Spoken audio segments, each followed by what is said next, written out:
In the late 1980s, Disney Animation enjoyed a string of hits. The Little Mermaid, Beauty and the Beast, Aladdin. Films that dominated movie screens and went on to conquer Broadway.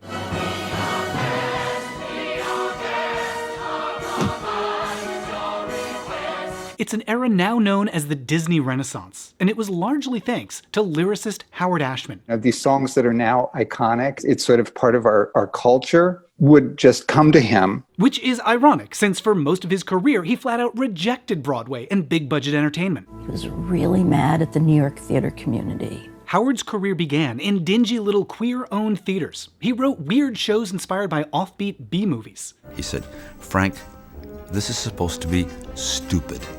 And he faced repeated rejection from mainstream media, from producers to critics to Sesame Street. Scram! But in the period after Walt Disney's death, when Disney Animation was nearing rock bottom, the company came to Howard for help. He literally taught us how to tell a story with songs. He taught them how to recapture a magic that everyone thought was gone forever. The last great place to do Broadway musicals is in animation. And he wound up starting a revolution that continues today with movies like Encanto and Frozen, and on stages with performers like Jinx Monsoon. And I dream of a place where we could be together at last. So how did a gay hippie, whose main goal in life was putting on modest shows with his friends, wind up reshaping American entertainment? What would I give if I could live out of these waters? The intensity. This is the story of Howard Ashman. And it's more than the story of a truly great artist. It's the story of a good man. Our story starts in the suburbs of Baltimore in the late 1950s. A local boy of about 10 named Howard Ashman is putting on a play in his backyard, and he's rounded up some neighborhood kids for the cast. Everyone's having fun until one girl leaves rehearsal to play by herself. Howard won't have that. He takes her aside to let her know she's out of the show. When the girl's mother finds out, she storms over to berate young Howard. The mother tells him he's being selfish. It's just a play for little kids. He's taking it too seriously. But to Howard, nothing is more important than putting on the best show he possibly can. Howard loved to sing and dance and put on a show. And when he couldn't convince other kids to act with him, he'd put them on himself with puppets. Howard's little sister Sarah loved those shows.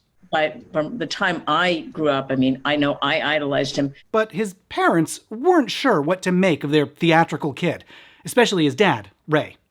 Howard's dad was an old-fashioned man's man. When Howard's mother suggested that their son should have dancing lessons... No. Not a boy doesn't take dancing lessons. Instead, Ray tried to interest Howard in more manly pursuits, took him fishing. But... He said, "Howard, are you having fun?" Howard said, "No, not really, Dad, are you?" He said, "Frankly, no, let's go home." Fortunately, Howard had some better ideas. One day, he gathered up a bunch of puppets, sat his dad down, and put on a show for him. It was the story of Peter Pan. It's not hard to see why that appealed to Howard. A boy who lives happily in a world of magic and fantasy, invites people to join him there. Even at that young age, Howard was drawn to stories that seemed to parallel his own feelings. One film that he loved was a movie called Lily. It's about a quiet circus performer who has trouble telling people how he feels, but uses puppets to express himself, just like Howard did. Howard's dad could see how Howard came alive when he was telling stories like these. And he told Howard he'd build him a wooden puppet stage so he could do even more. Howard's dad did his best to financially support the family, though he didn't always have the best jobs. When Howard was young, his dad and uncle worked for a company that rented low-quality household items to people who couldn't afford them. After a few years, Howard's dad and uncle quit to start their own competing business. But their old boss was determined to shut them down and accused them of stealing customers and equipment. It wasn't true, but Howard's dad had to go to court. And one day, in the middle of a hearing, the stress overwhelmed him, and he collapsed with a heart attack. The day it happened, Howard and his sister Sarah were at an aunt's house for Seder. Their mother called, crying, to let them know that their dad was sick. Howard and Sarah were to spend the night at their grandparents' house in their mother's old room while she went to the hospital. That night, Sarah was terrified. She couldn't sleep. So Howard did what he could to help. He stayed up with her, singing their mother's favorite lullaby until Sarah was able to drift off. Their mother joined them later that night, climbing into bed and crying. And after a scary night, the next morning, they learned that Ray would pull through. But their dad never fully recovered and could no longer work full-time. Other family members tried to step in and help raise the kids, but they had trouble understanding Howard too. At one point, Howard's grandfather gave Howard a collection of toy soldiers, boy toys. Howard was delighted. He said they were just what he wanted. But he was careful not to say why he wanted them.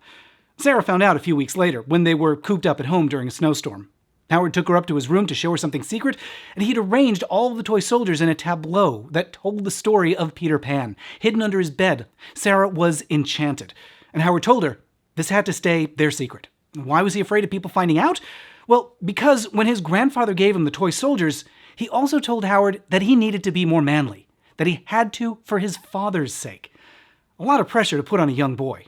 But when Howard's dad found out about that, he took the grandfather's side and told him to lay off. Within the arms of the family, Howard was special and protected. Outside, he took what a gay kid in Baltimore is going to take. And he took, I don't know if I can say what he took a lot of, but he took a lot of that. Howard's parents knew how much theater meant to him, and they enrolled him in a local youth theater.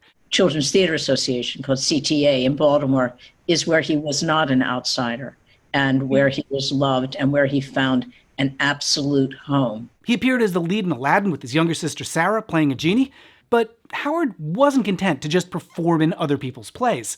He started writing his own. And I used to make musicals out of anything that moved when I was 14 years old. In many of the shows that young Howard wrote, you can see the seeds of his later work, sometimes literally. At 17, I wrote a musical, which I called The Candy Shop, about a man who fell in love with a plant that did not eat people, but it had sort of hallucinogenic seeds. And although the family didn't have a lot of money, his parents would occasionally scrape together enough for vacations. They'd pile into the car and drive up north to New York, singing show tunes the whole way. And as they got closer to the city, they'd see billboards advertising Broadway shows.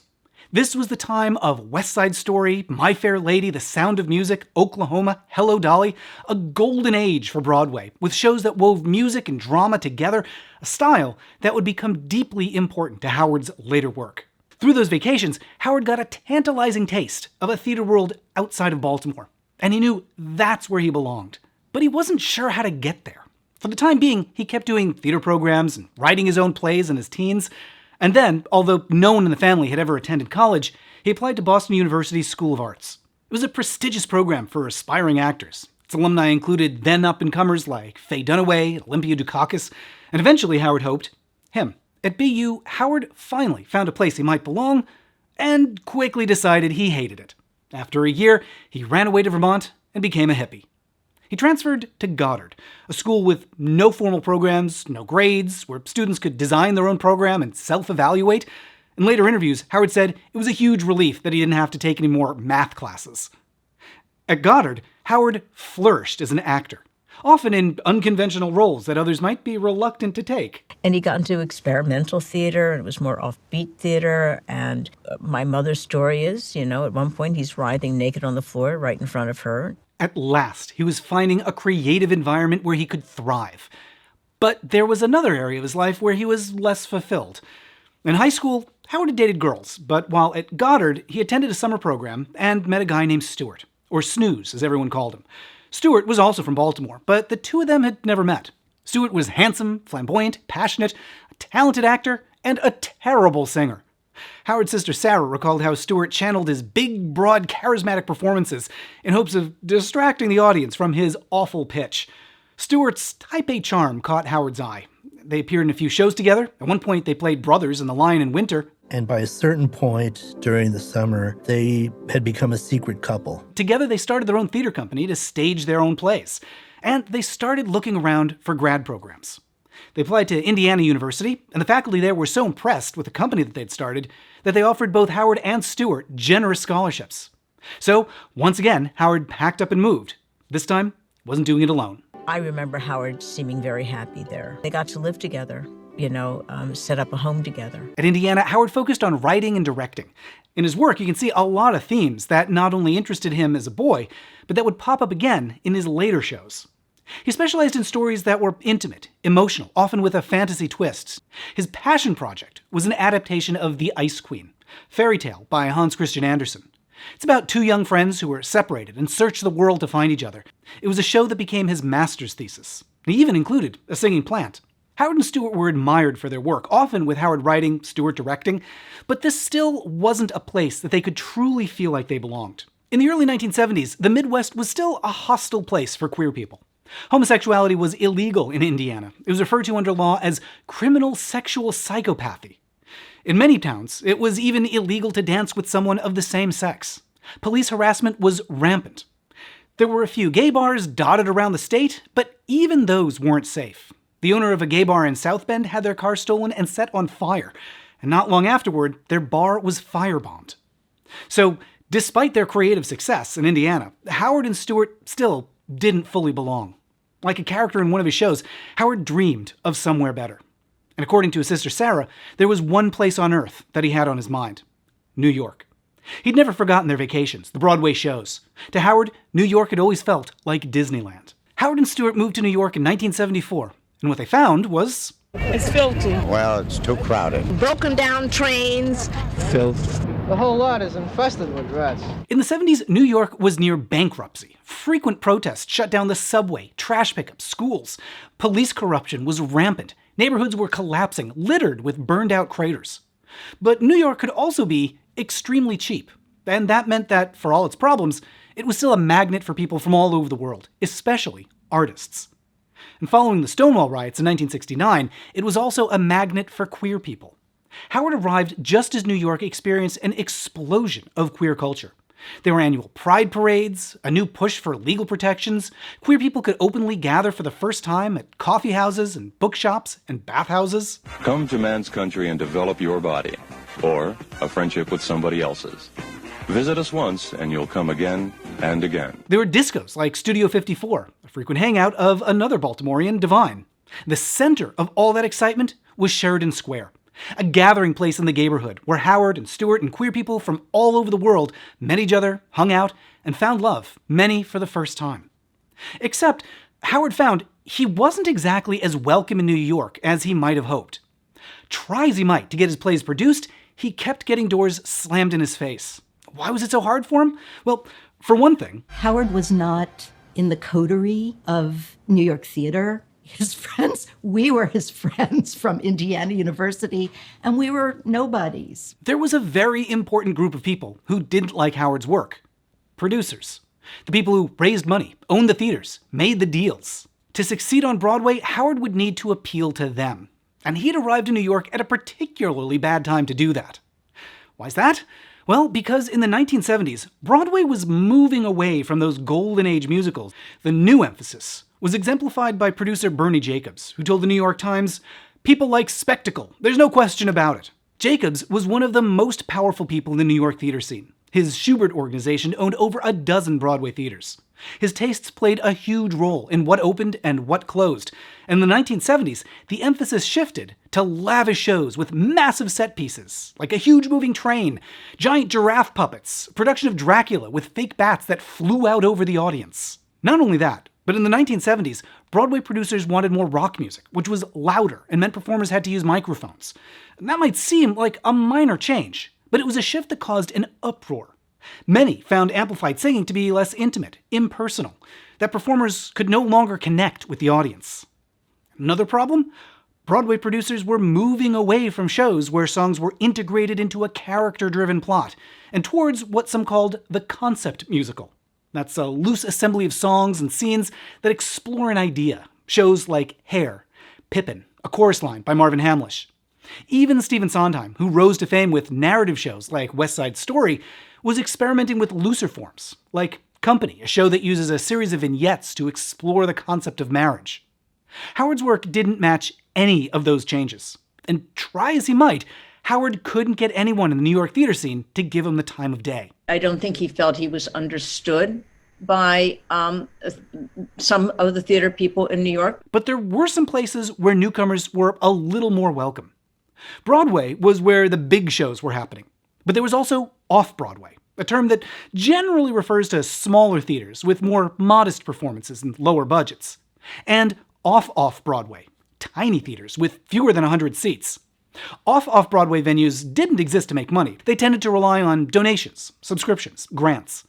But in the 1970s, off and off is where a lot of the most daring, exciting, and queer stuff could be found. For example, for just a few bucks, you could see a young drag performer named Harvey Fierstein at La Mama, one of the scrappiest theaters in New York. Building inspectors continually tried to shut La Mama down, but the founder, Ellen Stewart, managed to stay one step ahead of them for years. One night, knowing that inspectors were coming, Ellen ended a play by asking the audience to grab whatever furniture they could carry and follow her down the street to a hideout where they could keep running shows until she got the money together to bring her venue up to code. You could also see an off-Broadway play by Charles Ludlam, who created super gay plays like When Queens Collide and the drag comedy The Mystery of Irma Vep. And you could see shows like The Boys in the Band, about a group of gay men celebrating a birthday. Originally scheduled to run for just 5 nights, audiences loved it, and they ran for over 1,000 performances. Also off-Broadway was a musical called, and this is real, Let My People Come, which included songs with titles like Dirty Words, Everybody Loves to Screw, and this number. I'm gay. I'm gay.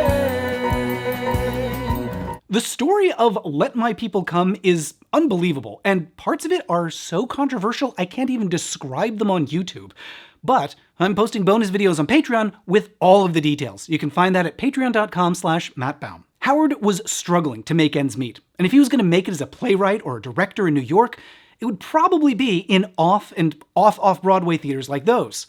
But there was a problem with that. Those shows seldom made any money, and more often they lost a lot. Finances were tight for Howard and Stewart. They lived in a tiny little studio apartment with a fold-up bed, and they had to find a way to make ends meet. So Howard found a day job at a little publishing company. It paid okay, and there were some highlights of the job, like getting to edit a Disney scrapbook. But it also meant that now his days were taken up by a job that took him away from the theater, the thing that he'd moved to New York to pursue. It was around this time that Howard got some news from home. His father, Ray, had never fully recovered from his heart attack, and over the years his health had declined. And then Howard got the news his dad had passed away. Howard was heartbroken. Ray had always done his best to support Howard, even when he didn't fully understand his artistic son. After his father's passing, Howard wrote a play in tribute. It was called The Confirmation, about a Jewish family in the Baltimore suburbs and a father who's desperate to understand his smart but unpopular child while also struggling to find work and support his family.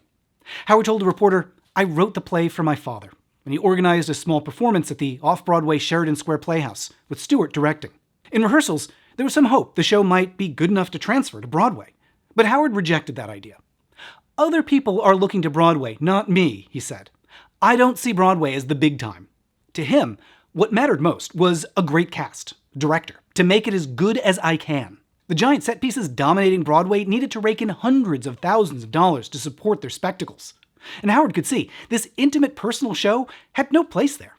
He said, "I prefer the non-commercial theater. I believe in doing artistic work without commercial pressure." After the Sheridan Square workshop, Confirmation toured to New Jersey and Philadelphia, where the reviews were just okay. Not great. The production ran out of steam and never made it any further. Howard had created a deeply personal show, and it had been rejected. That setback came at a rough time.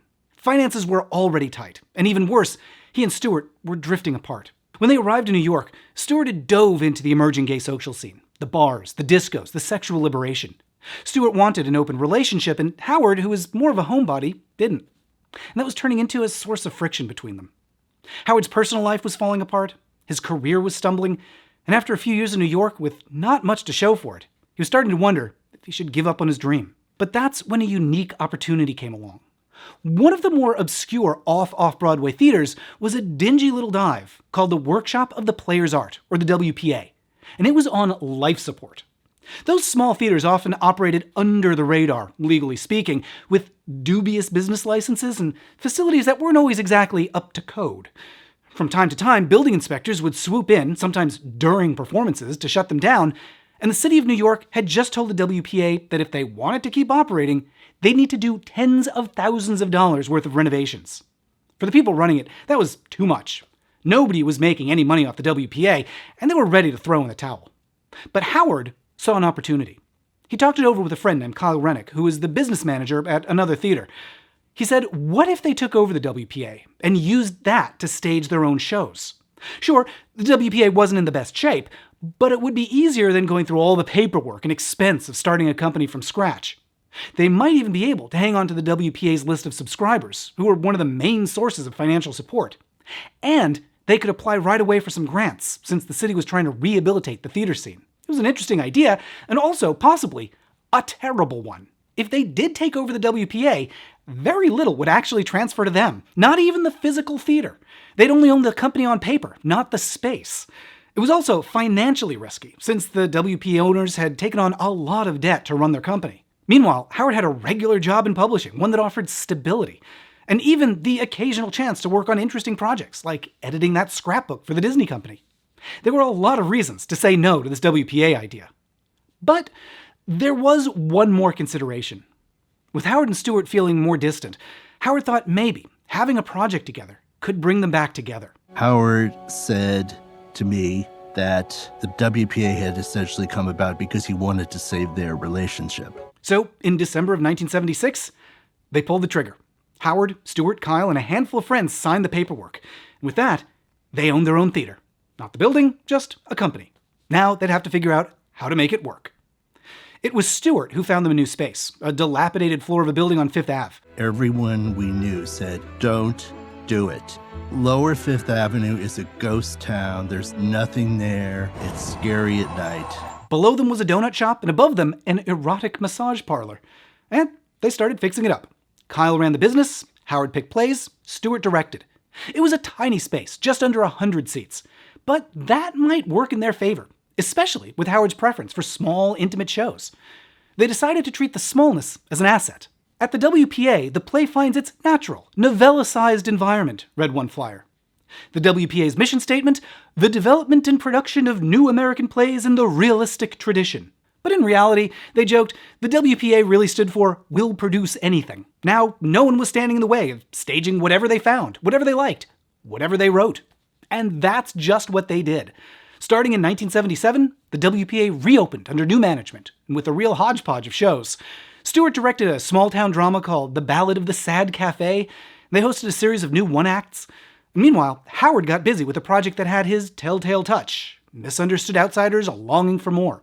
He adapted an operetta called The Vagabond King, which is about a street rat who poses as the King of France. One of their biggest projects was a musical called Gory Stories, based on the work of Edward Gorey. Gorey had designed the scenery for a huge Broadway production of Dracula, but this show was different. For Gory Stories, the WPA used a minimalist set to focus attention on the characters. And that approach worked. They got the attention of the New York Times, which gave Gory Stories at the WPA a favorable review.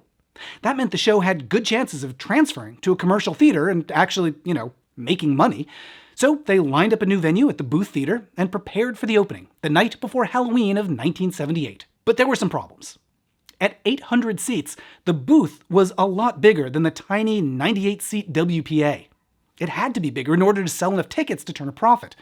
But the minimalist sets didn't quite fill the space. And then, on opening night in their new space, there was a newspaper strike, and nobody came to review the show. It was the worst possible timing. Without a review, the next night, nobody came to the box office. The show closed after one performance, all told, losing $300,000. It wasn't a great start. And by the end of the WPA's first season, response was mixed. The New York Times theater critic came to one show and wrote admiringly of the WPA's handsome new headquarters. But the critic also said of the show itself, there is only one major thing wrong, the plot, and things weren't much better in Howard's personal life. The strain on his relationship with Stewart wasn't improving. Running a theater wasn't bringing them together like he'd hoped. They'd been through a lot together. College, grad school, moving in together, struggling financially, running a theater company, putting on countless shows. And now, after building a life together for almost a decade, the strain had gotten to be too much. They decided to split up. One of the few things working in Howard's favor was a friendship that he'd struck with a composer named Lehman Engel. Engel was a Broadway luminary. He provided Howard with some occasional mentorship, and that was a huge deal because Engel also supervised a group called the BMI Workshop, basically an intensive boot camp for developing new musical theater. BMI students had gone on to create iconic shows like A Chorus Line, Best Little Whorehouse in Texas, Thoroughly Modern Millie, and, more recently, Avenue Q, Book of Mormon, Fun Home. Getting into the BMI Workshop was extremely competitive. Hundreds applied every year, and only a few dozen were admitted. It's where Howard met another struggling musician named Ashman and Menken. Alan was the son of a dentist, and something of a musical prodigy. As a kid, Alan's piano teacher would assign him Beethoven pieces to memorize, and instead, Alan would simply make up his own Beethoven-ish compositions that were convincing enough.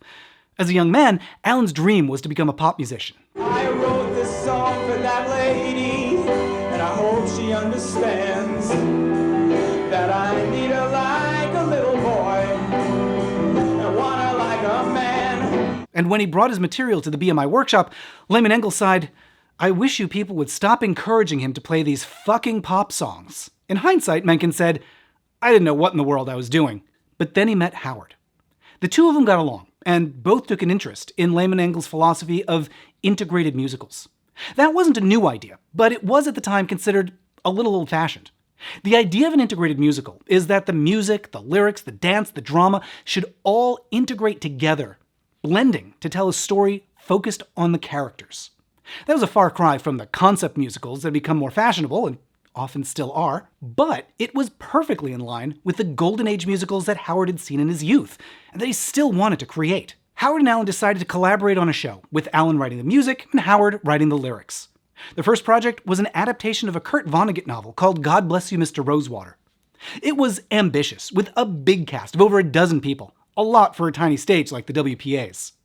The novel's about a wealthy capitalist who moves to an impoverished town and tries to solve everyone's problems by giving away money. But he comes to realize money can cause unintended problems, and in the end, he comes to appreciate that money alone can't fix everything, and that kindness, respect are important too. Howard's work often explored the idea that chasing wealth can lead to ruin, and he busied himself turning the chapters into song lyrics. Alan found it easy to work with him, and he called the project a breakthrough that finally got him to give up pop music. Kurt Vonnegut even came to a rehearsal and gave it a thumbs up. Early reviews were favorable. The New York Post called it unpretentious, and that it should find some appropriate off-Broadway venue and settle down for a happy while. That sounded good. Like with Gory Stories, it meant they could transfer to a commercial theater. But that wasn't going to be easy, because the rights to Vonnegut's book were complicated. They needed a production partner to help with the transfer, and that's when they found an unlikely collaborator, Warner Brothers. Hello there. At the time, a bunch of movie companies were trying to get their foot into other media. Stage shows, television, even video games.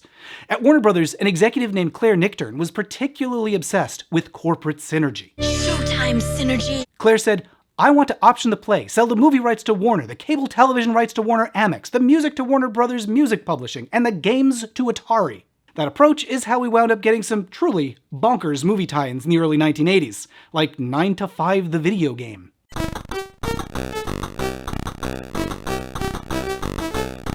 Claire thought maybe Rosewater could be the next big thing, but that caused some friction. Warner Brothers wanted to make the show big, moving sets with treadmills, realistic scenery, set in a giant theater with over 1,000 seats. Howard wanted to keep the show small, intimate, with the audience never too far from the performers. Claire and the Warner Brothers execs hated that. The producer sent from Warner Brothers, she at one point wanted to fire Howard. Rosewater transferred from the WPA to an 1,100-seat venue called the Entermedia Theater, and reaction was nearly unanimous.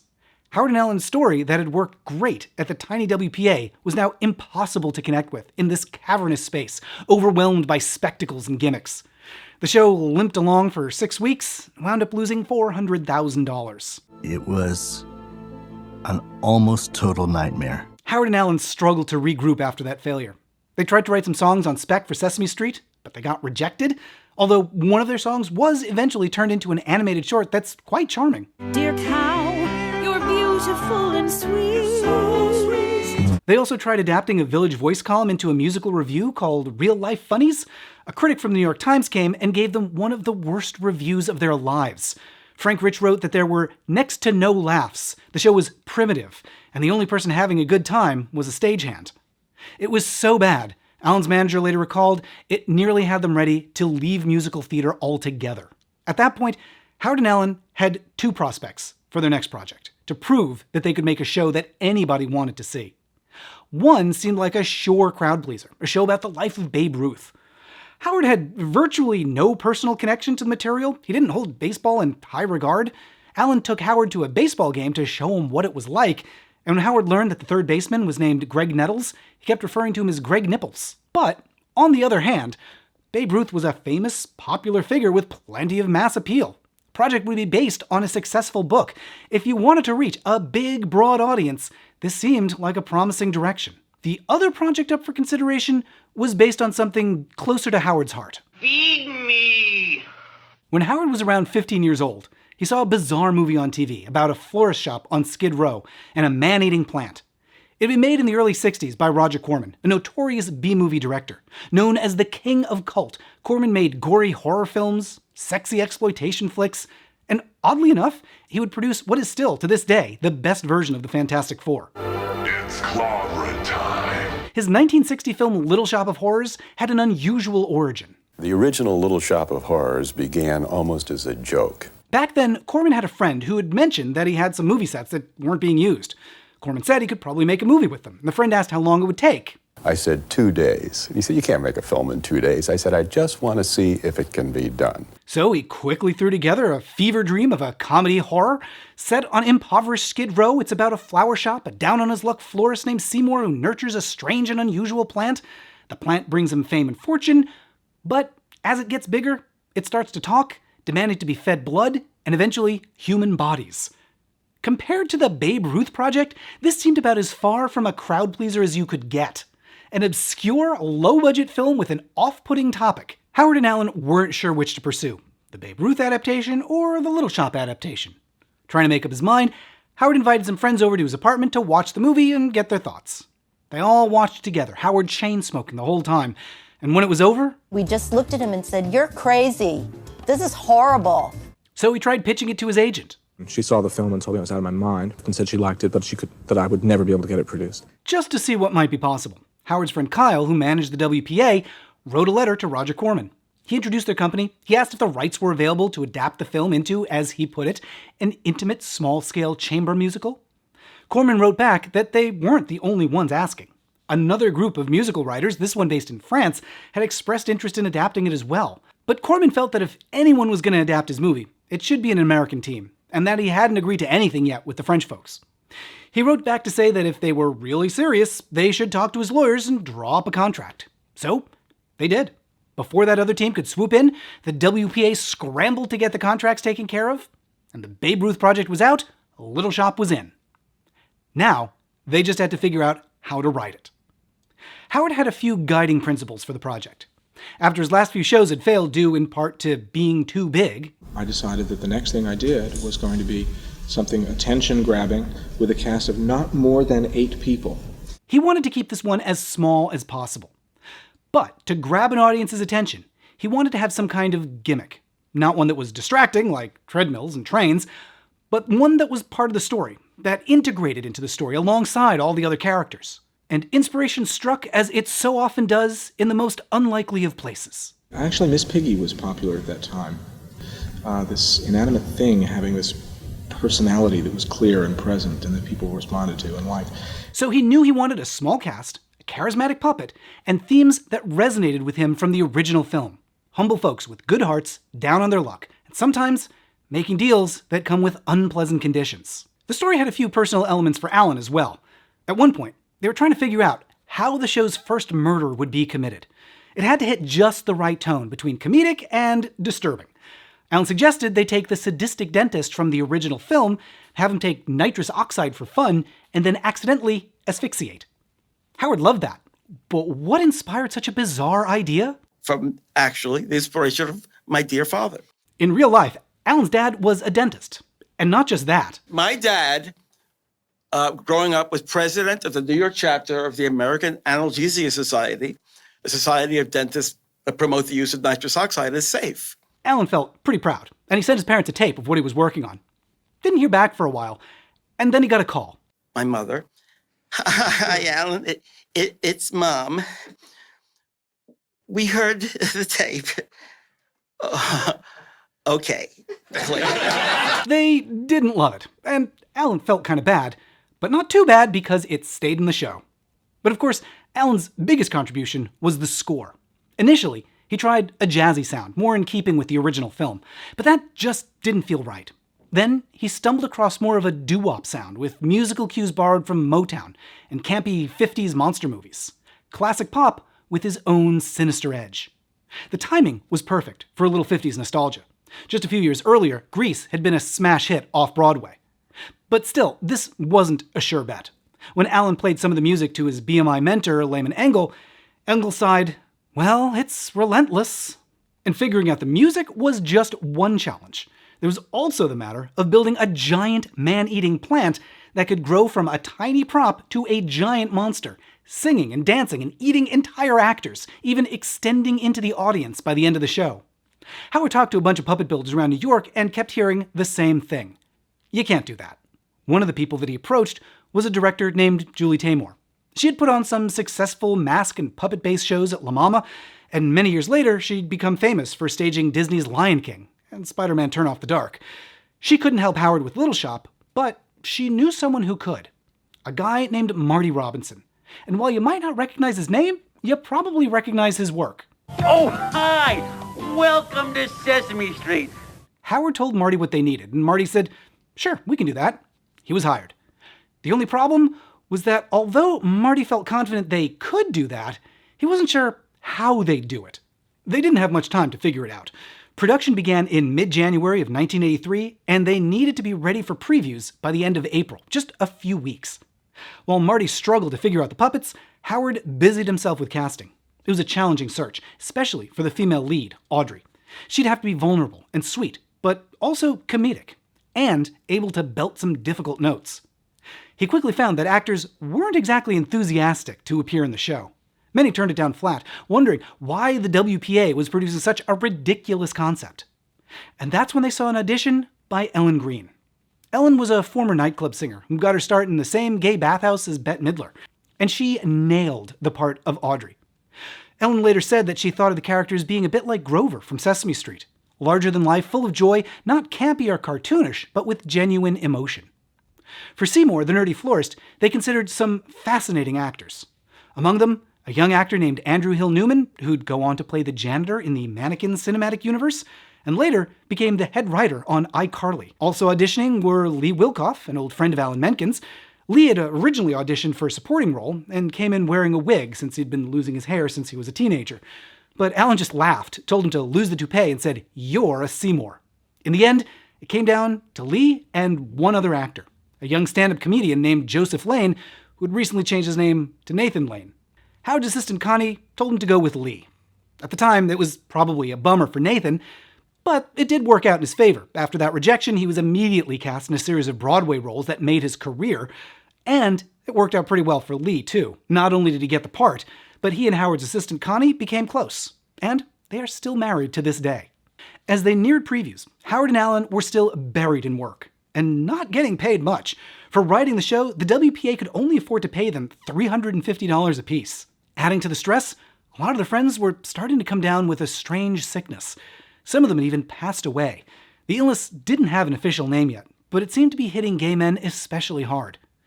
Nobody knew what caused it. At the time, one of the leading theories was it was poppers. Investigators have examined the habits of homosexuals for clues. It was around this time Howard found out that one of the people feeling unwell was his ex-boyfriend, Stuart. It was one more thing to worry about in what was already a stressful time. For the time being, Howard focused as much attention as he could on the premiere. It was slated for early May, and to play at the B-movie quality, they even scheduled a few midnight performances. The WPA drew up a modest flyer, and Lee Wilkoff, playing Seymour, remembered showing it to some casting agents, and that they laughed him out of their offices, saying, "What the hell is this?" And then, curtain went up on May 6, 1983, with tickets starting at $3. The plot of the musical sticks close to the original film, at least at first. It's set on seedy Skid Row in a dingy florist shop. Seymour is the shop boy, secretly in love with his coworker Audrey, played by Ellen Greene. Seymour and Audrey both have dreams of escaping from Skid Row. Someone show me a way to get out of here, 'cause I constantly pray I'll get out of here. But the dreams seem totally unattainable, until an opportunity drops into Seymour's lap. A strange plant that brings crowds to the shop. Excuse me, I couldn't help noticing that strange and interesting plant. The plant offers Seymour a deal. It'll bring him fame and fortune, and Audrey, in exchange for feeding it human bodies. Feed me, Grillborn, feed me now. An unusual premise for a musical, especially in a theater that boasted the development and production of new American plays in the realistic tradition. But it's not hard to find connections to Howard's own real-life experiences in trying to find his place on stage. Struggling with no money, with a love that in many settings he had to keep hidden, finding that his talent might provide a pathway to success, but that success could come with pressure to produce something that gets big and crowd-pleasing, something he loses control over, something that demands more from him as time goes on. Little Shop explores the price that one has to pay for fame and fortune. And as strange and dark as the show was, it got rave reviews. Critics were delighted to find a gem in this little rundown theater. And those casting agents who had laughed Lee Wilkoff out of their office, now they kept calling, not just asking him for tickets, but begging for them. As with Howard's other shows, that positive attention came with offers to transfer from the little WPA to a big commercial theater. Howard had been through this process a couple of times now, and he knew the kind of trade-offs that meant. Trade-offs that had doomed shows in the past. A transfer would require producers, and they could demand more control, and potentially fire Howard. But then again, if it did succeed, Howard and Allen's contract had a provision for them to get a portion of the proceeds, a lot more than the $350 they were initially paid. And it could lead to more opportunities. In particular, Howard was eager to work on a follow-up project, a musical about a woman named Joan who disguises herself as a man and winds up being elected pope. More money and the exposure could open a lot of doors for more dream projects. Then came a call from a familiar name, Bernie Jacobs, head of the Shubert Organization, the producer who just a few years earlier told the New York Times that Broadway was all about spectacle now. Bernie had seen Little Shop early in the run. His opinion? It stinks. Wasn't my cup of tea, he told People. But he'd heard from a rival producer that Little Shop would never make money. And kind of like Roger Corman making the original film, Bernie couldn't resist a dare. He called the WPA and asked them to name their price. They weren't quite ready to say yes. Bernie had a reputation for being hard to work with. Another producer once called him the worst migraine you've ever had in your life. Plus, the Shubert Organization had little experience with off- and off-Broadway shows. Their specialties were giant productions like Evita, Jesus Christ Superstar, Dreamgirls, and their latest, just a few months away from opening, Cats. To negotiate with Bernie, the WPA sent over the best business guy they knew, their general manager, Albert Poland. Albert had been in showbiz a long time, starting as the founder of the official Judy Garland fan club in 1955. And he'd been working as a producer off-Broadway for so long he'd written the book on it. Literally, there's his name on the cover of the book. Albert walked into Bernie's office with a few requirements for the show, mostly about budgets, billing, but also a firm condition from Howard. Howard was very clear when we did Little Shop of Horrors that it had to stay off Broadway. Bernie sure did drive a hard bargain, but Albert did too. And by the end of their meeting, they'd hammered out an agreement in the hundreds of thousands of dollars that not only blew all the other offers out of the water, but allowed Howard to keep control and keep the show in a small off-Broadway venue. As they were wrapping up their exhaustive session, Bernie asked Albert, "By the way, how do you get your hair to stand up like that?" To which Albert said, "Actually, when I got on the elevator to see you, it was lying down." Little Shop ended its WPA run over the summer and prepared for a transfer to the Orpheum. They'd need to make some changes. The Orpheum was a bit bigger than the WPA, a little over 300 seats, but the WPA folks did an extensive renovation to keep the feeling intimate, and even added a balcony that brought the audience closer to the stage than the back of the room. A bigger theater meant they'd need more crew, and the behind-the-scenes family grew a bit larger during this time.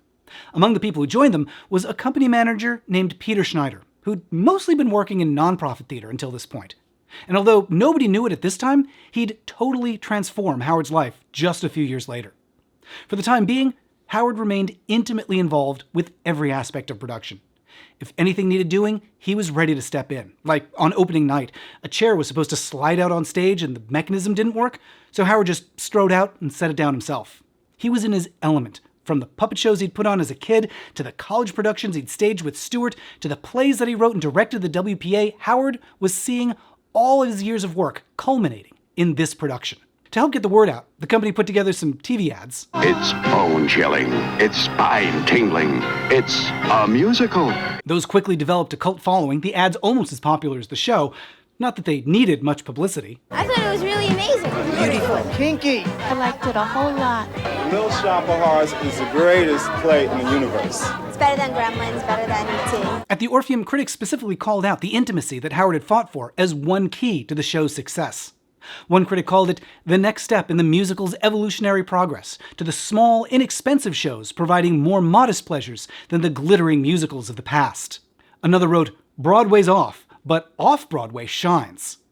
Before long, Little Shop was selling out every night. operating a net weekly profit of around $7,000, which was considered a runaway success. If they'd gone to a bigger theater, they could have made more money, but the WPA's Kyle Rennick said, even though there's much more money to be made, Little Shop is fundamentally an off-Broadway musical. In particular, the puppet became something of a celebrity. Audrey, too, was a guest of honor at sci-fi conventions, at flower shows. She even stopped by Good Morning America. And there was nearly a disaster when Good Morning America misplaced her for a few hours. When they finally found the plant puppet close to curtain time, they had to take her in a frantic drive across town, a huge tentacled plant in a station wagon swerving through midtown traffic. And on many nights, Audrey, too, wasn't the only celebrity in the theater.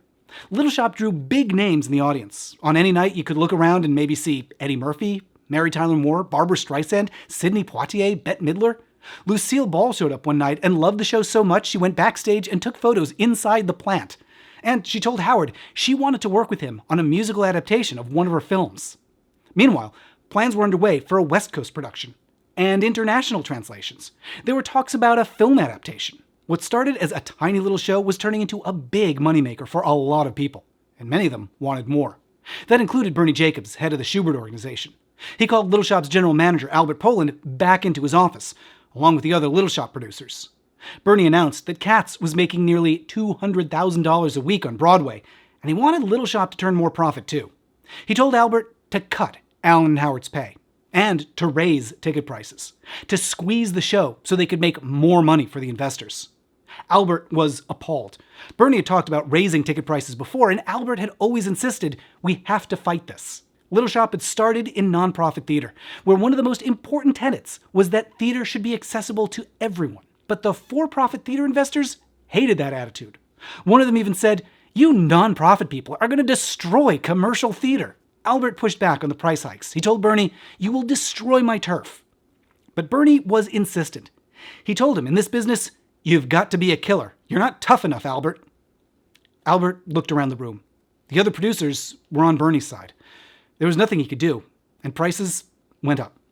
Later on, he went to dinner with a friend, a labor leader named Dorothy Olam. She'd founded an organization called the Broadway Alliance that fought to keep ticket prices down, and Albert had always thought of her as the conscience of off-Broadway. When she found out what had happened, she was furious and tore into Albert.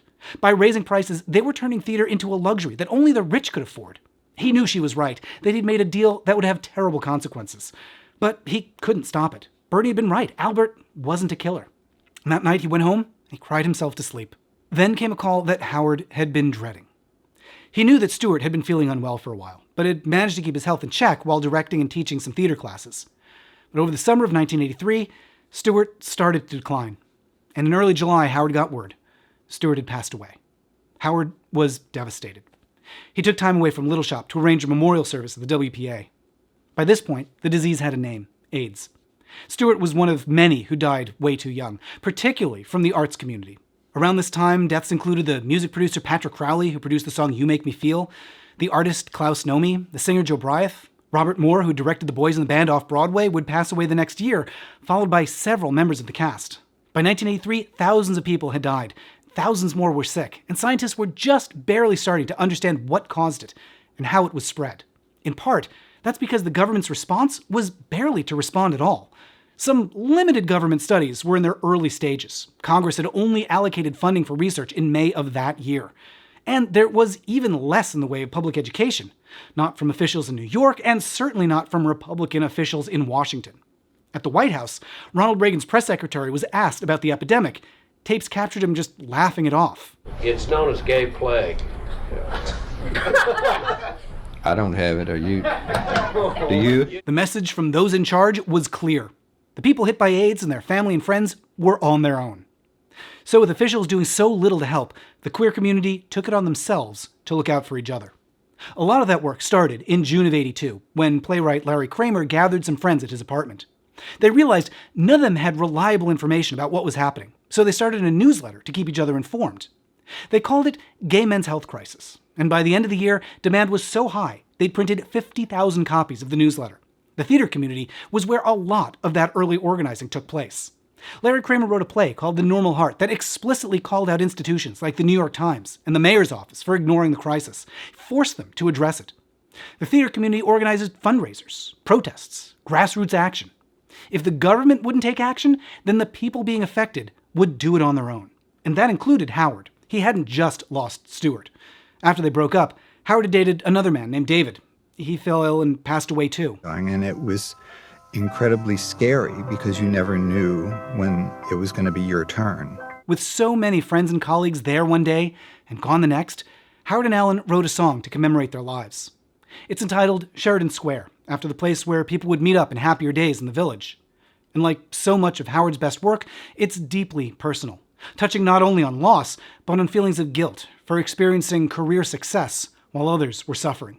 He wrote, "I'm sure that it must mean something, but it's really too soon to tell when somebody's getting famous while nobody's getting well." It should have been a time to feel proud of his success, but it was turning into one of the most difficult periods in Howard's life. So many people were dying, and he was buried in work.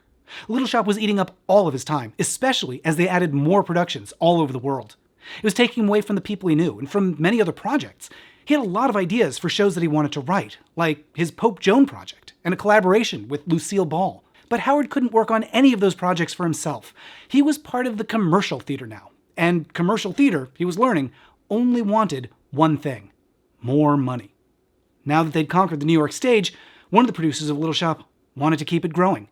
His name was David Geffen, and he was a big name in showbiz. As a record executive, he'd worked with huge artists like Elton John, and on Broadway, he'd backed big shows like Dreamgirls and Cats. He had a reputation for being able to spot up-and-coming talent, and for being relentlessly focused on mass market appeal. He once sued Neil Young for writing songs that were insufficiently commercial. In the 70s, David Geffen dated Cher, but it was an open secret that he was gay. In fact, in the 90s, Geffen was rumored to have married Keanu Reeves, something they both denied. Geffen had helped finance Little Shop's move to the Orpheum, and now he wanted to move it to the big screen. Geffen tasked Howard with writing a screenplay. This was a big opportunity, a chance to show that this modest little musical could appeal to a big market. Howard threw himself into adapting the script, as the project went through a tortured development process. At one point, Steven Spielberg was attached, then Martin Scorsese was going to direct, then they announced it would be John Landis, though at the time, Landis was on trial for manslaughter, so he was probably not a great choice. Finally, David Geffen reached out to Frank Oz. Frank was the son of puppet performers, and never planned to follow in their footsteps. He wanted to be a journalist. But when he was a teenager, Frank worked a summer job directing a puppet show at an Oakland amusement park. And that's where he met Jim Henson. And at the age of 19, Frank came to work with the Muppets. He performed Fozzie, Bert, Sam the Eagle, Yoda, and two characters who helped inspire Little Shop, Grover and Miss Piggy. Frank had just finished directing The Muppets Take Manhattan, and he wanted to do something different. So put some Jell-O down your pants. But Frank didn't put Jell-O down his pants. He wanted to make another movie. I wanted it to have an edge to it, a toughness to it. By that point, Howard was almost done with the script. Frank loved it. He and Howard saw eye to eye on the story's sense of humor. Howard gave me the best advice of anybody ever regarding directing this kind of movie. He said, "Frank, this is supposed to be stupid." But producer David Geffen was not entirely on the same page as them. He wanted to make the film as broadly appealing as possible. For the part of Audrey, Howard and Frank wanted Ellen Greene, who'd created the role at the WPA. But Geffen wanted a pop star, Cyndi Lauper, or Warner Brothers Pictures said, well, what about, let's think about Barbra Streisand for Audrey. For the part of the plant, executives wanted a big-name comedian, Rodney Dangerfield. I mean, that's the story of my life. No respect. How do I get no respect? Frank and Howard pushed back. Celeb casting might look good on a poster, but what was more important to them was what Howard had said earlier in his career, telling a good story with the best possible cast. They insisted on Ellen Greene for Audrey, and in the end, they won out. For the plant, they didn't cast a comedian, but Levi Stubbs, which was ingenious. He was the lead singer of the Four Tops, icons of the 1960s Motown style that inspired Little Shop's music in the first place. They did songs like Sugar Pie Honey Bunch. And for Seymour, they cast Rick Moranis, who got a start on SCTV, then in films like Strange Brew, Streets of Fire, and had just broken through with Ghostbusters. Rick was mostly known as a comic actor, but he was also an accomplished singer. I want the doctor to take a picture so I can look at you from inside as well. To round out the cast, they got Vincent Gardini as the shopkeeper, also known as the swinger on All in the Family. Swinging, is that what you call it? Yeah. What do you call it? Communism. And Tisha Campbell and Tashina Arnold, who'd go on to play Gina and Pamela on Martin.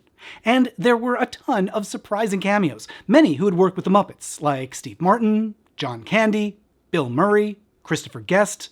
Plus, one of my favorite character actors, Paul Dooley, who's been in everything from 16 Candles to Golden Girls to Deep Space Nine to My So-Called Life and Don't Eat the Paintings. Normally, when adapting from stage to screen, there'd be a temptation to take a musical and make it bigger, to expand it beyond the setting of the play.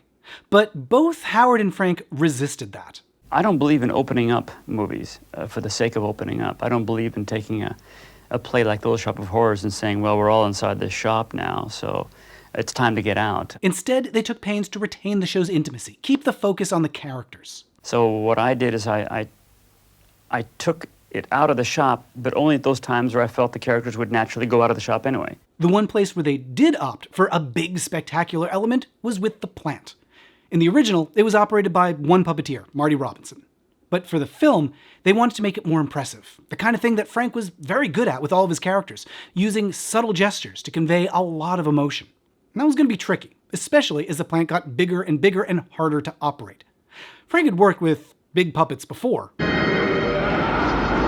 But Audrey, too, was unique. She'd go through 7 different sizes, eventually towering over the actors. Plus, she'd have to sing and dance as believably as all the other humans. Building her was a huge challenge. At one point, the Creature Shop asked for help from engineers at Britain's Atomic Energy Institute. Filming began at Pinewood Studios, where many of the Bond films were made. And most of the film sticks pretty close to the musical. Down on His Luck Florist, Shop Girl, both dreaming of getting out of Skid Row. It sure would be swell to get out of here. Bid the gutter farewell and get out of here. A Faustian bargain with a plant that offers fame and fortune in exchange for terrible violence. How am I supposed to keep on feeding you? Kill people? I make it worth your while. Filming went smoothly, especially when it came time for the plant scenes. Frank was able to get amazingly nuanced performances from the puppets, even the tiny ones, like when the plant has to look indignant, or the medium one has to look horny. And when they got to the giant one that had to move and talk and sing... Oh, cut the crap! Bring on the meat! It's an amazing effect that holds up to this day. That's thanks to a very crafty camera trick that they figured out in rehearsal.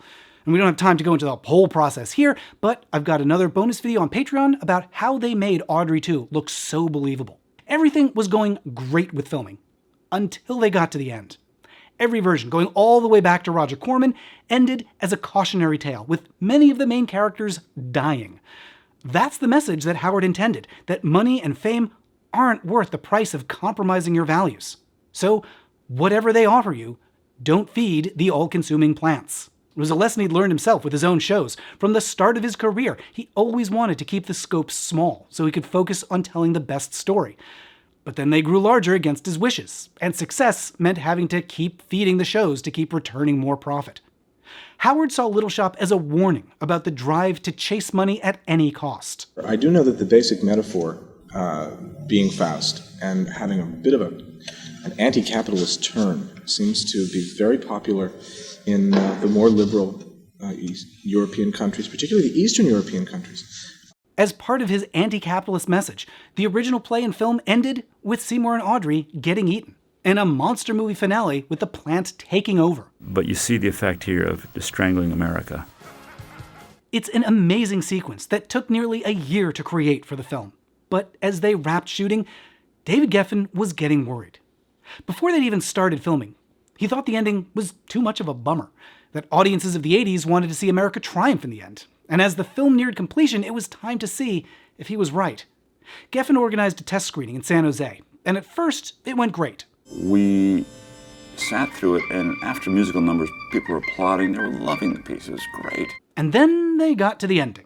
And all of a sudden, the last 15 minutes when the plant ate them and the plant was taking over the world, it was like a deep freeze.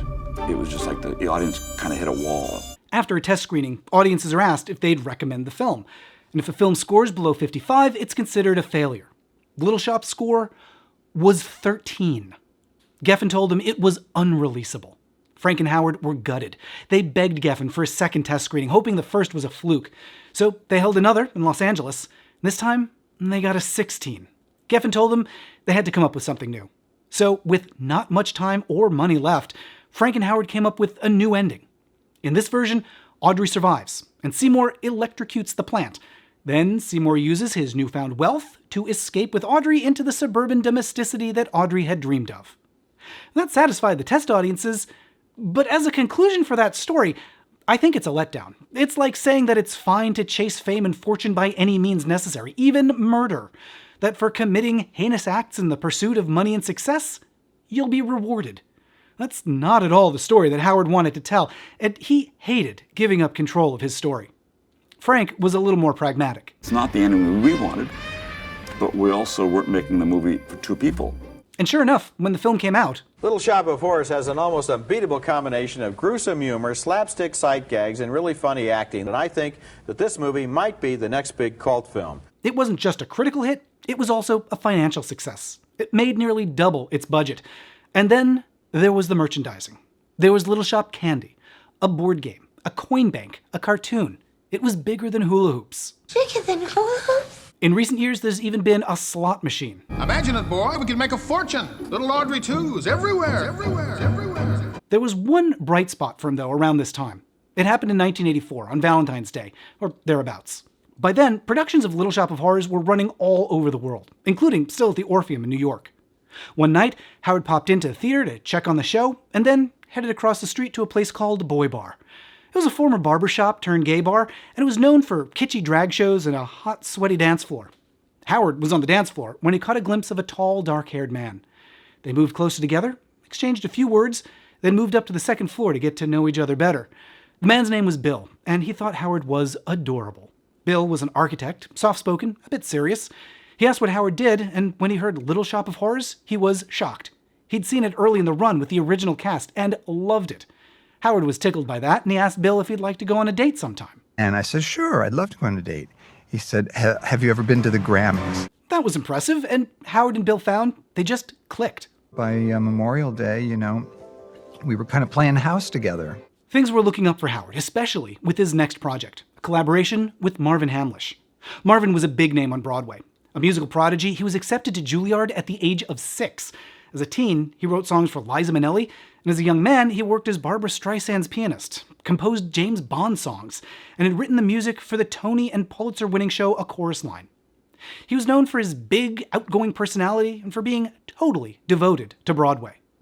For years, Marvin had been trying to make a musical adaptation of a 1975 movie called Smile. It was a dark comedy about the competitive world of beauty pageants and the pressure to always look good and how treating people like commodities can drain away your soul. It's kind of a 70s version of Drop Dead Gorgeous. Marvin thought that was ripe for a musical, but he could never seem to get it off the ground. He presented one early version to investors at Sardi's and they all fled. So he threw out the original material and started over again. Bernie Jacobs and the Schubert organization pledged $400,000 for the project, but when they saw the new material, they backed out too. Then the lyricist, Carolyn Lee, had a heart attack and died. Smile seemed like a cursed project. Howard had actually applied for the job of lyricist when it was still early in development, and he'd been rejected. He later called it the only job I ever wanted that I didn't get. But sometime around 1985, Hamlisch came calling. He asked if Howard could help rescue the project. Howard said if he was going to work on the show, they'd need to throw it all out again and start from scratch with his material. To his astonishment, Hamlisch agreed. They got rid of almost all of it and started rewriting Smile, Howard's way. He was excited. He still had a lot of contempt for Broadway. In the last few years, the mega musical had taken hold. Shows like Cats, Phantom, Les Mis. Broadway musicals were getting bigger and more expensive than ever. Some people loved the spectacle, but others were getting frustrated. Cats was really the sort of patient zero of everything that was wrong with Broadway for a long time. The show was the star. You know, the helicopter, the chandelier, being a cat. Stephen Sondheim called the mega musicals boring. He said, I remember going to Cats and wondering why they didn't just stack $5 million on the stage. And Sondheim warned there was a big downside to the Broadway bloat. He said, shows are so expensive to put on that young writers don't get a chance to try their stuff out in public. Howard was feeling that pressure too. He said, today it takes 3 or 4 years to get a show on. It makes you feel that you only have a limited amount of time. If you're lucky, you may be able to do only a few shows in your whole life. But he still wanted to do Smile. Because even though the show was being developed for Broadway, Howard saw it as a chance for him to do it from the outside of that system. He told the New York Times he'd always had to fight for his shows, to do them without the New York theater establishment. Little Shop would never have been produced had I not had my own theater, he said. In order to reach the public, it had to get past the New York theater establishment. And he saw Smile the same way. The establishment had rejected Smile multiple times, and now he and Marvin were making it for Broadway, but they were doing it their way. Howard brought a new perspective to it. The original film was about a group of young women feeling intense pressure to live up to their parents' ideals, and he decided to focus on that pressure. And he wanted to show how sometimes getting what you want can come at a high price, his experience with Little Shop. The most Howard touch of all, people dreaming of a life that's bigger and better. He conveyed that theme with a ballad to be sung by a young actress named Jodie Benson, someone who had become deeply important to Howard's life and career. Jodie didn't have a traditional path to Broadway. She was actually a law student from Illinois who took a few musical theater classes, and during a break in school, she auditioned for a Broadway musical about Marilyn Monroe. The Marilyn show had a fascinating creative team, including director Kenny Ortega, who'd go on to direct Hocus Pocus and High School Musical, and it co-starred Scott Bakula just before Quantum Leap. But it was also a troubled production that was so bloated with spectacle, it was hard to follow the story.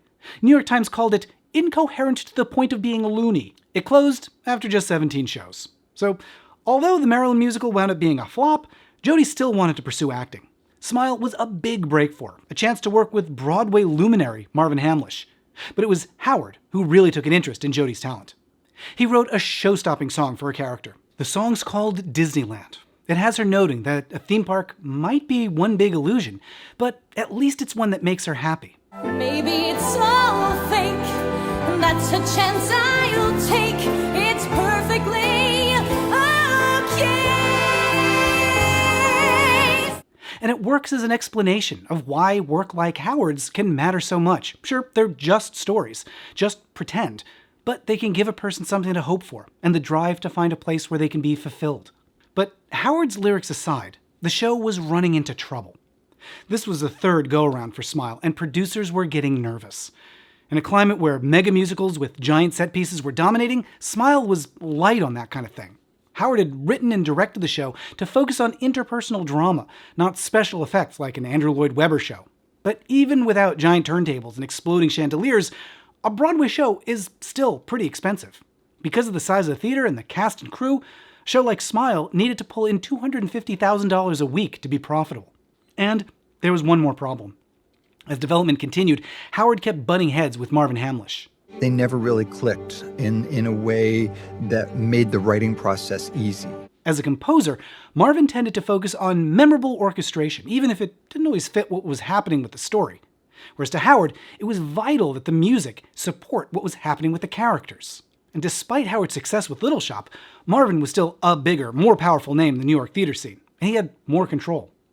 When they disagreed, which was often, Marvin usually won out. His vision and Smile got compromised and compromised and compromised, whereas to the point that when it came out, it wasn't the play he wanted. The show opened in November of 1986, and reviewers loved Jodie and the Disneyland song.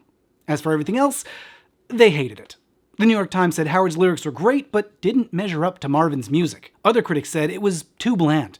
The original film had a unique edge, but the musical went for mass appeal and became soft and impersonal. It probably didn't help that it was up against some tough competition.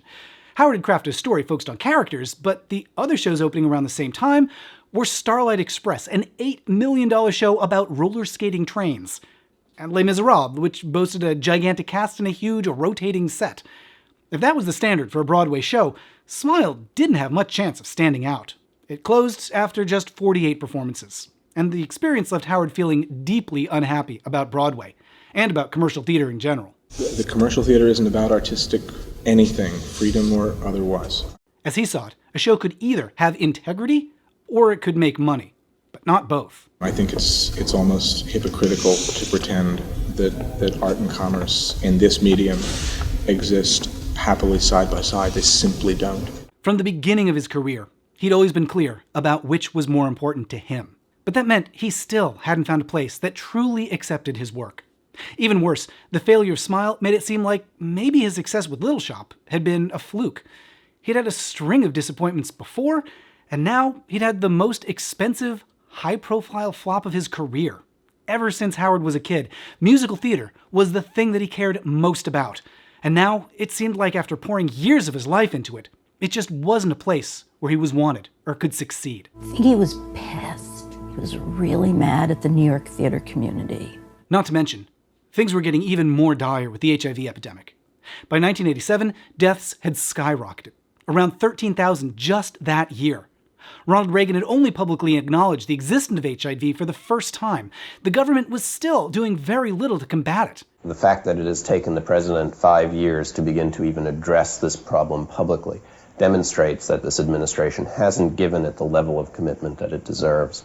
And that meant it was still largely up to the people affected to look out for each other. The theater community remained vital for organizing. In 1987, playwright Larry Kramer founded the group ACT UP, which staged disruptive protests around government institutions to force them to expand drug trials. There were new groups like Broadway Cares and Equity Fights AIDS, which raised money and launched programs to provide care and education for people in the absence of government programs. Those groups are still around. They're still active today. But despite that organizing, effective treatment was still a long way off. It was a devastating time to be in New York, and especially in theater. The rejection of his work and the terrible toll on his community was more than Howard could take. As Alan remembered, he really did want to get out of theater and out of New York. And that's when he got a message from an old friend, Peter Schneider, who'd been Little Shop's company manager. They were a tight-knit community who looked after each other, even after the careers took them in different directions. After Little Shop, Peter had moved to California and worked on an arts festival for the 1984 Olympics. Through that, he'd met Roy Disney, Walt's nephew. Roy was looking for someone to help him run Disney Animation. He thought Peter's theatrical background could be an asset, and he hired him. Now, Peter wanted to know if Howard would like to join him. Now, Howard was pretty fed up with New York theater, but there were a lot of reasons that coming to work at Disney could be even worse. For one thing, if there was any pattern to Howard's career, it was that his stories worked best at small scale. Disney was a massive corporation. After The Failure Smile, it seemed like maybe Howard ought to be going smaller, not bigger. For another, his shows worked best when he had total control over them. It's something that he fought for really hard. He said that only he could direct his work, that it was a form of self-defense, because he simply didn't trust anyone else. And one of the elements that made his story work is that he could give them an edge. Shows like Smile flopped in part because someone else softened the edges, made them too gentle, made the show too broad. It's what happened to the film version of Little Shop in the end. He wanted to keep the edge, but someone else made him sand it down. Disney was the softest, broadest, most mass-market place that he could go, with tons of executives who basically saw it as their job to meddle. Not only that, but an offer to work with Disney Animation wasn't as prestigious as it might sound. Ever since Walt's death in 1966, the animation division had been stumbling. The last few years, they'd had a series of especially unsuccessful movies. By the mid-'80s, the public perception of Disney Animation was as low as it had ever been, that they made boring, cheap-looking films that were completely uncool. And the animation department's reputation was even worse within the company. At this time, Disney was much more focused on theme parks, TV, live-action films for adults, releasing old movies on video. The animation department was seen as so unimportant that it was moved to a trailer park out by the airport. And one more reason it could be a bad idea? For years, Disney had been moving away from Howard's signature style, the integrated musical, where the songs and the story support each other. Many Disney films weren't musicals at all. And as for the ones that did have songs, sometimes they were poorly integrated, interrupting the story instead of advancing it. So there were a lot of reasons this was a bad idea. And it's not like Howard didn't have other options. He could have gone back to small, off-Broadway theater. He could have taught. He could have done international projects. He could have gone back to manage Little Shop since it was still running in various cities. But just to hear them out, he had a meeting with two guys from animation, John Musker and Ron Clements. They were struggling with a project that one of them had pitched at the company, an adaptation of a fable called The Little Mermaid, written by Hans Christian Andersen. They'd previously asked Andrew Lloyd Webber if he could help them with the project, but he turned them down, too busy working on Phantom. And that was lucky, because bringing it to Howard was a perfect move. After all, his MFA project at Indiana University was a musical adaptation of another Hans Christian Andersen tale. He met with Ron and John over music and listened to their pitch. And as they talked through the story, he pointed out some areas that he would change. For example, they'd given their main character a sidekick, an uptight, aristocratic crab, but Howard suggested making him Jamaican so they could have a fun calypso song. And he talked about how he thought musicals should work. Although the classic style might have fallen out of favor, he was still a believer. And that was an eye-opening lunch for Ron and John. They saw a chance to try something new. For Howard to try something new as well. They invited him to come on board, officially, with the project. He was skeptical, but decided it was worth a shot. So he arrived at Disney to find that Peter, his little shop friend, wasn't the only familiar face. Peter had been hiring a lot of other people from Broadway to help run the animation department. He thought they should run it less like an animation studio and more like a repertory theater, with a regular stable of actors, or in this case animators, working under a director. And Howard was eager to get to work. Might be one of the last, maybe the last great place to do Broadway musicals is in animation. It's a whole other world. But it was clear that the Disney company wasn't just motivated to create good art.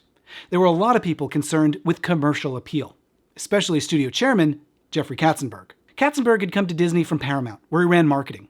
He'd helped to revitalize Star Trek, and he was known for being impatient, demanding, ruthlessly efficient. At Disney, he'd hit on a strategy to make more money, releasing classic Disney films on VHS.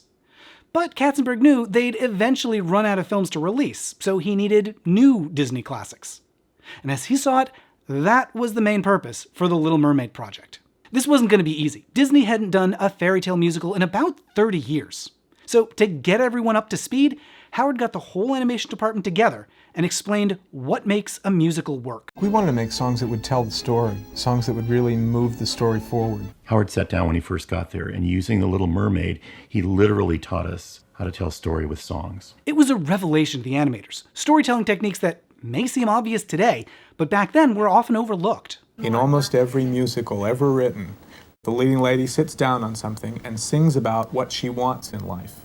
And the audience falls in love with her and then roots for her to get it for the rest of the night. And that was the case for many of Howard's past musicals, whether Audrey in Little Shop or Jodie Benson in Smile. And he felt it was so important, he worked with the animators to create a similar song for The Little Mermaid. I want to be where the people are.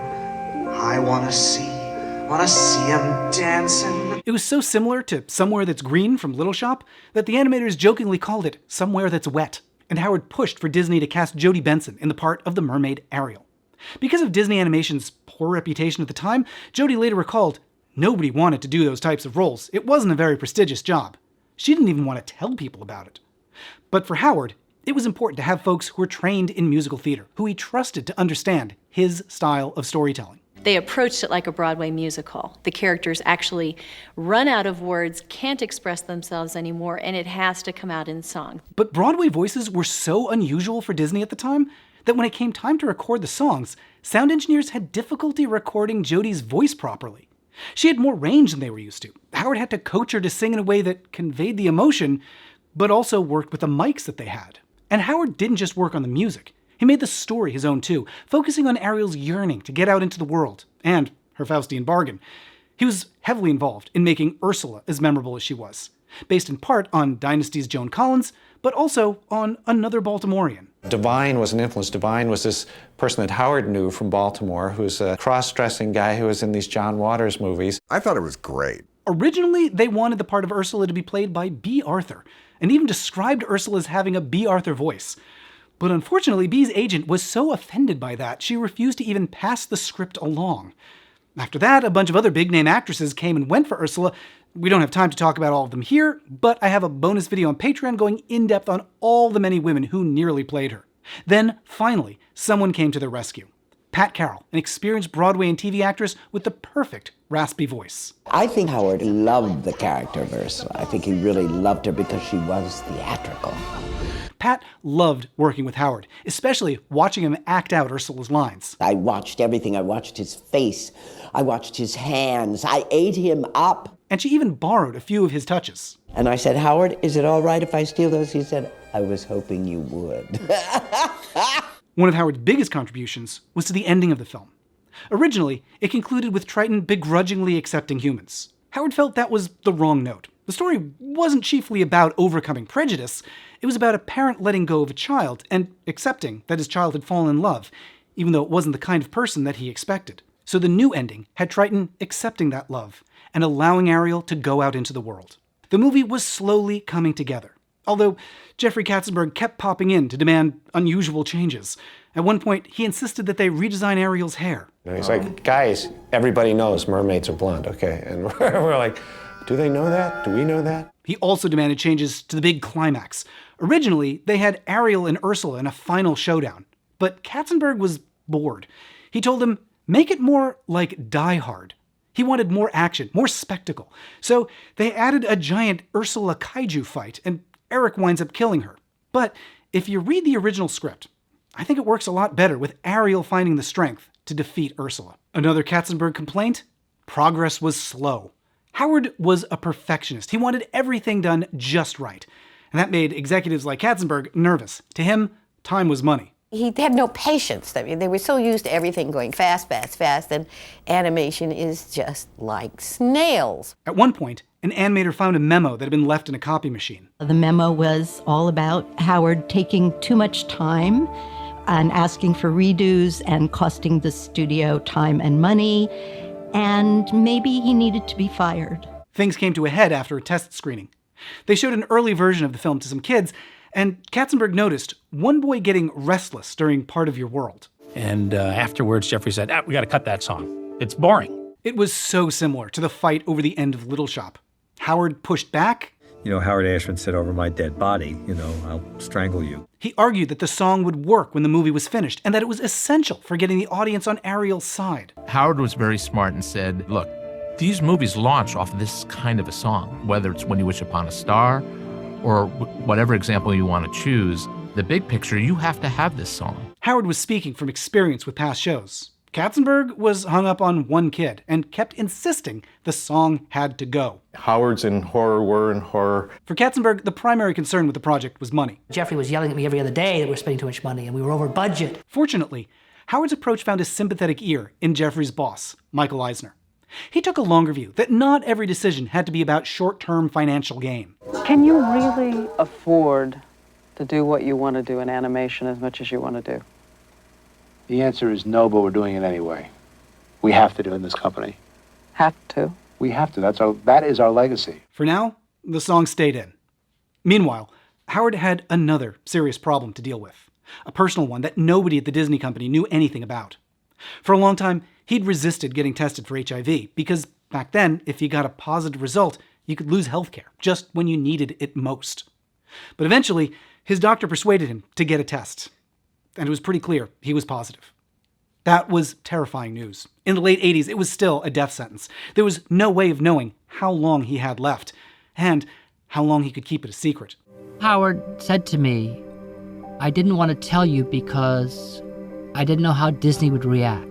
Here I am, a gay man, and I'm working on this movie for kids, and I didn't want to be fired. For the time being, the only people who knew were his doctor, his partner Bill, and a few close friends. Howard felt he had to keep working, as though everything was fine. He would go to the Disney offices, and then he would come home, and then he would be hooked up to intravenous medical equipment to give him fluids and medicine. There were days when Howard's impatient boiled over, and coworkers struggled to figure out why he was so stressed. I'm sure the frustration of being sick, and you have no time left.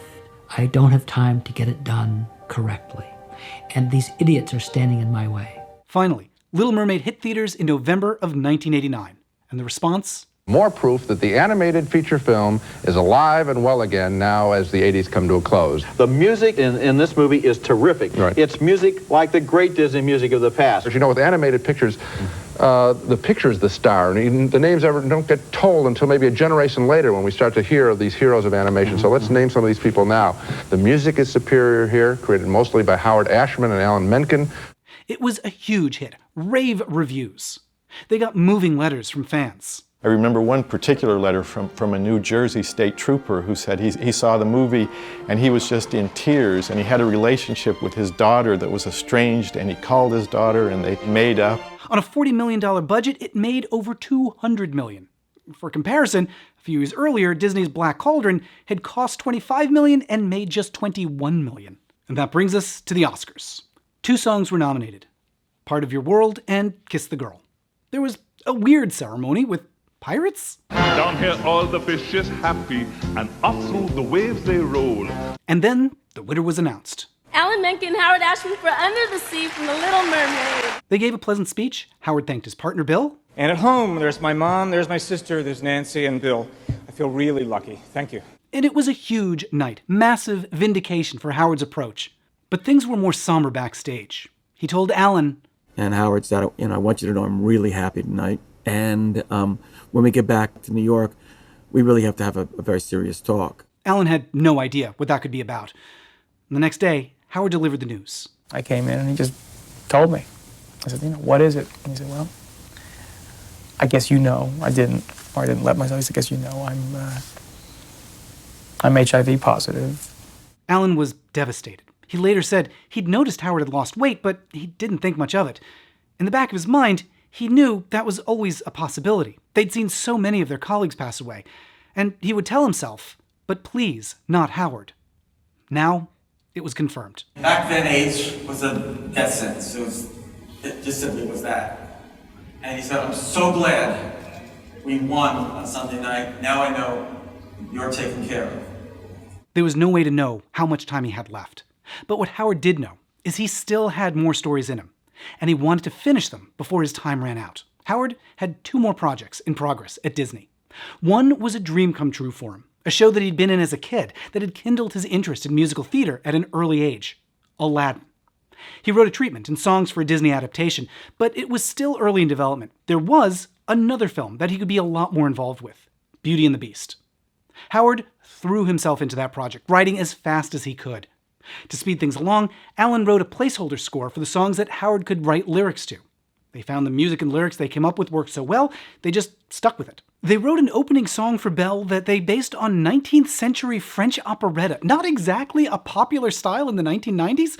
Howard was worried it would end their careers at Disney, but time was short and they just went with it. Meanwhile, Howard's illness was making it hard for him to work. He was losing weight. At recording sessions, he had suspenders because his clothes no longer fit. He was also losing his sight and his ability to concentrate. It was becoming more evident that he was unwell. And as they gathered actors to record the soundtrack, it was getting to the point where there was no denying the seriousness of his decline. They started letting people at Disney know. And to Howard's surprise, Disney asked how they could help. We were kind of naive about his illness, but behind the scenes, Jeffrey and the company was kind of making things happen so that he could be supported. It was getting hard for Howard to travel, so Disney moved a lot of the production to where Howard was living in upstate New York. Howard and his partner Bill and their friends were painfully aware of how limited Howard's time might be, a ticking clock on his life that's mirrored in the film, with the petals on a rose that fall one by one until the beast's fate is sealed. There's a lot of disagreement about just how deliberate those parallels were between the film and Howard's life. According to Thomas Schumacher, one of the film's producers, you can never take Beauty and the Beast away from the AIDS epidemic. But according to his sister, Howard was more focused on finding a story that all people could relate to. I think Howard was first and foremost in service of the story and of the film or the theater piece. Either way, as the film entered its final few months, Howard's health was getting worse. But the Beauty and the Beast release was just months away, and he wanted to help promote it. Disney arranged for a press junket at one of the theme parks, and Howard sat for hours of interviews, the whole time with a chest catheter hidden under his shirt, taking breaks for intravenous fluids. At one point, between interviews, he slipped away to watch a parade go by, and he saw people singing and dancing along to his music. Afterwards, he told John Musker from The Little Mermaid, "You know, when I saw this parade, I burst into tears when I saw it." And he said, because I just had the feeling this would live on after me. Howard knew his health wasn't improving. His eyesight was going, some days he barely had the strength to move. But he was also getting a lot of fan mail, and he didn't want people to think he was ignoring them. So he asked a friend to stand by his bed, taking dictation, so he could respond to everyone who wrote. Throughout that time, friends and family came to sit by his bed to tell him how much they loved him. One of them was Don Hahn, a producer on Beauty and the Beast. He sat with Howard and told him how beautiful the movie looked, that everyone they showed it to was in awe. It had all the makings of a great success. And Don added, "Who would have thought?" And Howard said, "I would have." One night in March, his sister Sarah was keeping him company in the hospital, sitting by his bed like he had with her when they were kids the night that their father got sick. As it got later, time for her to leave, Sarah got up, turned at the door, and said goodbye. And from the bed, Howard said, "Don't say goodbye, just say goodnight." So she did, and she told him, "I'll see you tomorrow." The next morning, Sarah got a call from Howard's nurse. He had slipped away peacefully in his sleep. The nurse told her the hospital would want to move Howard's body right away, but she could keep the door closed and the other orderlies busy, so Sarah could come and say one final farewell. She raced to the hospital. She rushed into the room, and there she saw him for what she knew would be the final time. Sarah stroked his hair. She packed up his things. She headed back out into a world. For the first time, without her older brother looking out for her.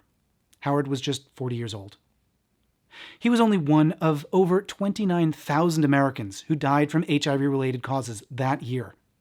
4 years later saw the introduction of drug cocktails that turned it from a death sentence to a manageable condition, and today there are about 1.2 million people living with HIV in the US, living largely because of treatments that people spent decades fighting for. But there are some pushing to end those treatments. Just last year, Republicans tried to eliminate funding for multiple HIV prevention programs, for international aid, for community health centers. Plus, after the Affordable Care Act required employer-covered health plans to include HIV drugs, Republicans sued. They claimed that requirement violated employers' religious beliefs. And that's one more issue. In the US, whether or not you have access to drugs that can save your life is sometimes up to your boss to decide. And even if you have access, many treatments today are controlled by for-profit drug companies and are wildly expensive. Just this year, the company Gilead had a successful trial of a drug that can prevent HIV transmission with just 2 injections per year. But the current cost per patient is over $40,000. Gilead could license it for generic versions. That would cost just $40 a year. But so far, they haven't. An HIV researcher told NPR that today, the biggest gap in prevention isn't medication, it's accessing medications. And that access is constrained by high prices, by certain employers, and by politicians who want to go back to the worst days of the epidemic, when we lost hundreds of thousands of people, like Howard. His loss in 1991 was a huge blow to everyone who knew him, who worked with him, and who loved him. When Beauty and the Beast came out in November of that year, it came with a dedication to Howard for giving a mermaid her voice and a beast his soul. As he'd predicted, the film was a huge success. Another instant classic with tons of award nominations, including the first animated film to be nominated for Best Picture. It was also nominated for Best Original Song, which presented a bit of a challenge. If Howard won, who would accept it? And when the time came, the Oscar goes to Alan Menken and Howard Ashman for Beauty and the Beast from Beauty and the Beast. It was accepted by Howard's partner, Bill. A huge deal that Disney allowed that, and a major moment. It was the first time an Oscar was awarded to someone who had passed from HIV. And it was the first to be accepted by a same-sex partner. At the center of what I wanted to do, and the first was to just represent Howard in a way that was appropriate and that he would approve of. Howard and I shared a home and a life together, and I'm very happy and very proud to accept this for him. And the other thing is that I wanted to hopefully make some kind of statement for all the people that weren't Howard and were in this situation, and that would bring some light onto their circumstances. And Howard faced incredible personal challenges, but always gave his best. And what made that possible was an atmosphere of understanding, love, and support. That's something everyone facing AIDS not only needs, but deserves. And I also wanted to represent gay relationships and felt that it was important that a surviving partner is treated the same way as a husband or wife would be. But I'm deeply grateful for this tribute you've given to what he left behind. For Howard, I thank you. But that's hardly the end of Howard's story or his impact. Howard's films, the way he taught people to tell stories, fundamentally changed Disney animation. These movies became the heart and soul, once again, of the Walt Disney Company. His time there is now referred to as the Disney Renaissance. They went from making movies that people were ashamed to be associated with to the most prestigious in the world. Howard's style became the model for future films, using music to tell a character-driven story. When Little Mermaid came along, it was the right film at the right time. And it really did turn everything around. And it continued to guide their films for years, like with Frozen. Not only is that film based on The Ice Queen, which Howard adapted for his MFA back in the 70s, but Frozen's Kristen Anderson Lopez said that when they were writing music, the entire time we were working, we had the creed, what would Ashman do? And for Encanto, Lin-Manuel Miranda said that the opening song that introduces the family madrigal was inspired in part by Howard and Alan's opening of Beauty and the Beast. And another aspect that lived on beyond Howard was creators encouraged to draw on their own lived experiences for films. That's especially been the case in the last decade. Encanto was deeply personal for those who made it. So much of this movie was all of us throwing our family stories into the center of the table. Oh my gosh, I mean, everything I heard in Encanto was my childhood. Luca was inspired by the director's real-life childhood friendship in Italy. Turning Red by director Domi Shi's relationship with her mom. Elemental by director Peter Sohn's experience as the child of immigrants. And while that's great, earlier this year, Pixar announced a change. Their more personal films like Luca and Turning Red were critical hits, but they didn't make as much money as the company wanted. And so, in 2023, executives decided to change their approach. According to one, to focus less on directors' personal stories and autobiographical tales, and instead to prioritize concepts with clear mass appeal. In other words, sequels and spin-offs, like the recently announced Toy Story 5. When one Pixar executive asked their own child what they thought of the company making more sequels, the kid responded, "Money grab." And on the topic of money grabs, when Howard was at the WPA, he was always skeptical of commercial theater. But now, commercial theater is dominated by his work. After the success of Beauty and the Beast, Disney brought a lavish, spectacular production to Broadway, as well as Aladdin, which on stage is a lot closer to the version that Howard originally wrote, and The Little Mermaid, which opened at the same theater where Smile had its run. And on one hand, Disney's presence on Broadway is credited with introducing a lot of young people to theater. But tickets to those big-budget Disney stage shows can be awfully expensive. And they've made it even harder for young playwrights with new stories to break in. That's something Howard actually warned about back in the 1980s. I believe the commercial musical theater is evolving toward Disneyland, is evolving toward the $10 million, highly mechanized, strictly Las Vegas-style production. He'd always preferred small, intimate stories told in little venues that put art before money. And I think if Howard was with us today, he'd be thrilled to see that in contrast to the giant shows on Broadway, there's still a thriving off and off-Broadway scene in New York, where you can see truly unique shows. Some of them are weird and hilarious, like Titanic, which takes one of the biggest blockbuster films ever made and turns it into a deranged and very gay parody. Most of you here know the words because, let's face it, most of you here tonight are gay! And Oh Mary, which started in a little off-Broadway venue and just made a successful transfer to Broadway. It's my life story, really. Alcoholic wannabe cabaret star. I wanted to write something for families to... And then there are reimaginings of big shows, like Cats the Jellicle Ball, which took Cats away from Broadway. Me also being a queer person in the world, part of how I'm making this piece is trying to also bring my younger self, who actually didn't get to express himself as freely as I hope this show allows other people to express themselves. And one of the things that I think Howard would love most is that Little Shop is still running, off-Broadway as he always intended, and now with amazing queer talent like MJ Rodriguez and Jinx Monsoon. And I dream of a place where we could be together at last. And that's something that Howard predicted too, that he wasn't alone in his passion to connect with people by telling stories. That as overwhelming as big commercial media might become, there'll always be new stories to tell. There will always be art. There will always be self-expression. And there'll always be people like him who want to give the world the best show they possibly can. There's no question about being true to oneself and one's own vision. Now, there are lots more stories to tell about Howard's life. I'm posting bonus videos over on Patreon about his early work, about gay New York theater of the 70s, about the making of Little Shop, and much more. Check that out at patreon.com/MattBaum. And you can also get access to my patron-exclusive Discord server to see what I'm working on next and to connect with other folks chatting about our favorite movies, TV, books, games, music, and more. Huge thanks to the archives that helped me with this video, especially the New York Public Library for the Performing Arts, the Margaret Herrick Library, the One Archives, and to everybody who makes my work possible on Patreon. And now, if you'll excuse me, I'm late for the dentist. You ever seen the results of a neglected mouth? Look, Seymour, this could happen to you.